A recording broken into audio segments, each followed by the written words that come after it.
Stranger Things Season 3. This is the spoiler review. I do have a review up on my blog, soundandbettermyhead.com. It's pretty spoiler free. There might be a couple odds and ends in there that are spoilerish, but for the most part, there's no major spoilers.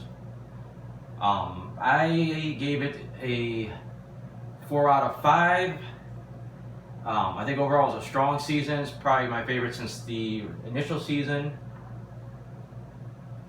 Like I said, this season I thought it was strong all the way through. I thought the plot built at a good pace. You know, you knew something was wrong. You just didn't know what. Something bad's coming, and it just gets a little bit worse. Until, you know, the shit hits the fan. Plus, you have the other characters all kind of investigating, really seemingly, to them at least, completely different things, and then everything starts to dovetail back into each other, and they realize it's all connected. As far as the different storylines, the most useless one seems to be the Jonathan and Nancy story.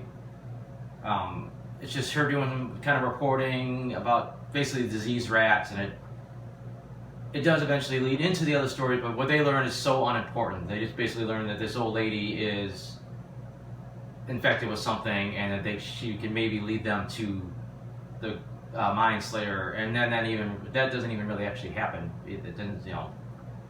It's really almost a completely wasted storyline.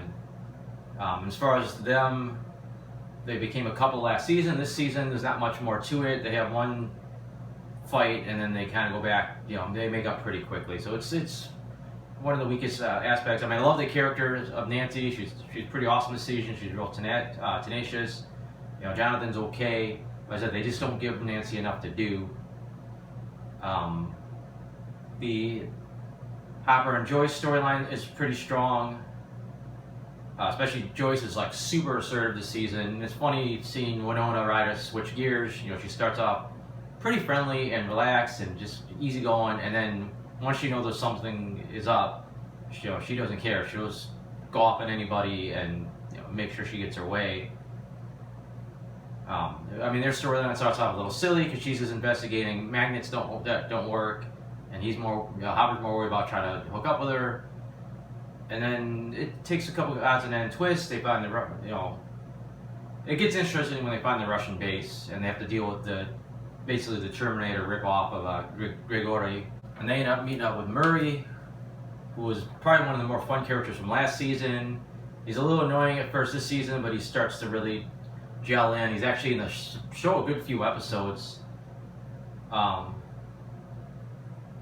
character I actually started really liking, even though he just seemed like he was a nobody, was Smirnoff, as Hopper liked to call him.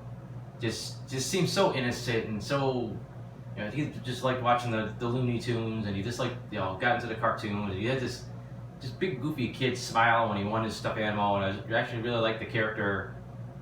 And it was actually pretty sad when he got assassinated. You know, he kind of figured he wouldn't have a happy ending, but, you know, still kind of happened so quickly.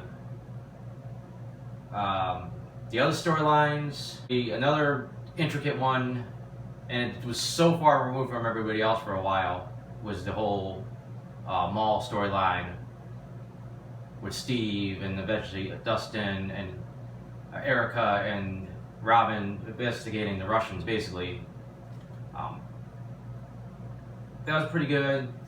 Erica was very annoying at first. She was a little bit annoying first 2 seasons, really, but this time she just seemed over the top annoying, and then once she actually got involved, she became actually a more likable character to me. The biggest pleasant surprise is the Robin character. You know, I thought she was just going to be some random co-worker in the background for Steve, and then she started getting more and more involved. She's almost a little bit of a Mary Sue. You know, she's solving she's translating Russian. She's solving the Russian code. She's doing a lot, but she's such a likable, quirky character. She had a great chemistry with Steve, even though, unfortunately, if you were trying to ship these two, they end up just being friends because she's a lesbian. As far as the main characters, I went to the most logical place where Mike and Eleven are basically dating, trying to make out and all that.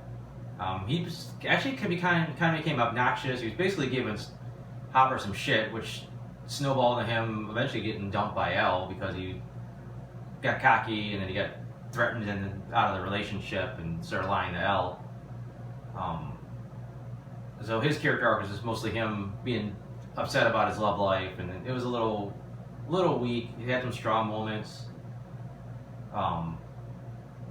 Will pretty much the whole time was just upset that the boys didn't want to play D&D anymore, and his only other thing is his spider sense, where he basically every time something happened with the Mind Slayer, he grabbed the back of his neck, and that was basically all he really got to do this season. He had the one standout moment where he kind of flipped out and he destroyed all his stuff and the pictures of him and his friend and started tearing down Fort Byre or Castle Byre.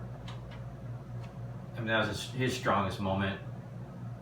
Lucas didn't have a ton to do this season. It's basically he's still with Max, but he's just basically giving kind of crappy advice to Mike. That's his role, is to give crappy advice to Mike about winning 11 back.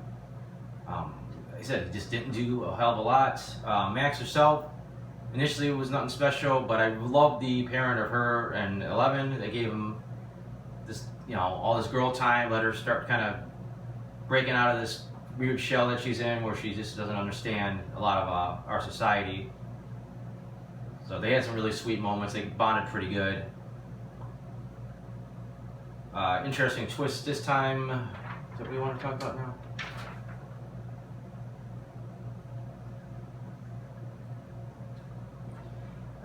Then we have the twist that Billy becomes the host for the Mind Slayer, so he's basically the big villain.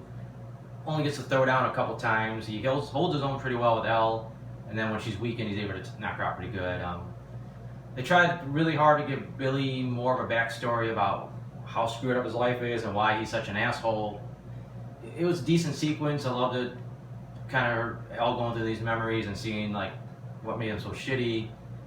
Didn't feel like it totally redeemed him, but the payoff was her accessing his last really good memory of his mother and having him break free from the Mind Slayer. That was a pretty touching moment, and then him ultimately sacrificing himself for Elle. Let me go through my notes, see if there's anything else that's interesting worth pointing out. Again, going with the gore, the scene where the Russian soldiers / scientists are killed by the electricity from the key that opened the gate to the Upside Down was pretty gory. They just got turned into burnt piles of mush. Not too surprising to have the Russians be the villain when you got a show set in the 1980s. Took a weird twist that went nowhere, where we had Mrs. Wheeler and Billy almost hooked up, and then she changed her mind, and then we see her later give this inspirational speech to her daughter, and then it seemed like the last episode she kind of went back to seemingly kind of a ditzy mom again. So I don't know, she kind of elevated her character for a minute and then just put her back to her default setting. There's some cute stuff with Elle using her powers like a teenager girl probably really would, spying on the boys and stuff like that.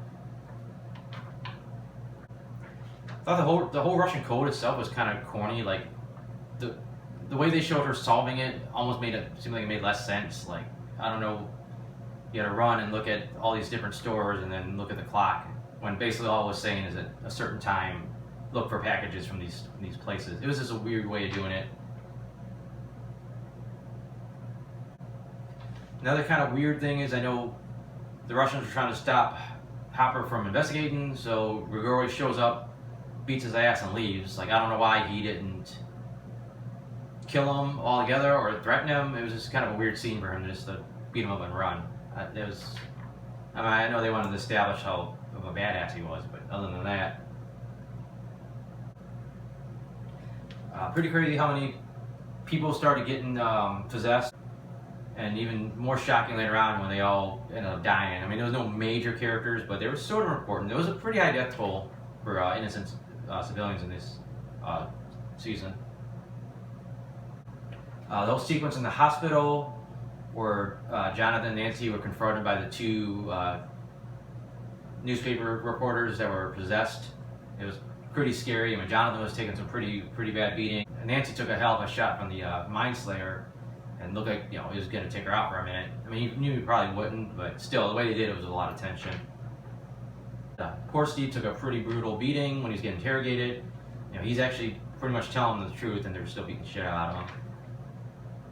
Two red herrings. I thought when the Weavers were stuck on top of that Ferris wheel, it was going to be a big issue, and they were going to be, you know, in the path of the Mind Flayer, and they were going to try to be saved, and it was just nothing. It was just a chance for the daughter to see, you know, how big this thing was, knocking some trees down. And the whole 4th of July thing too. I thought for sure maybe there'll be like a big massacre at the like 4th of July thing, or a big attack at the 4th of July thing, and that just ended up kind of being a background thing, just wait for the heroes to get lost and deal with the Russians.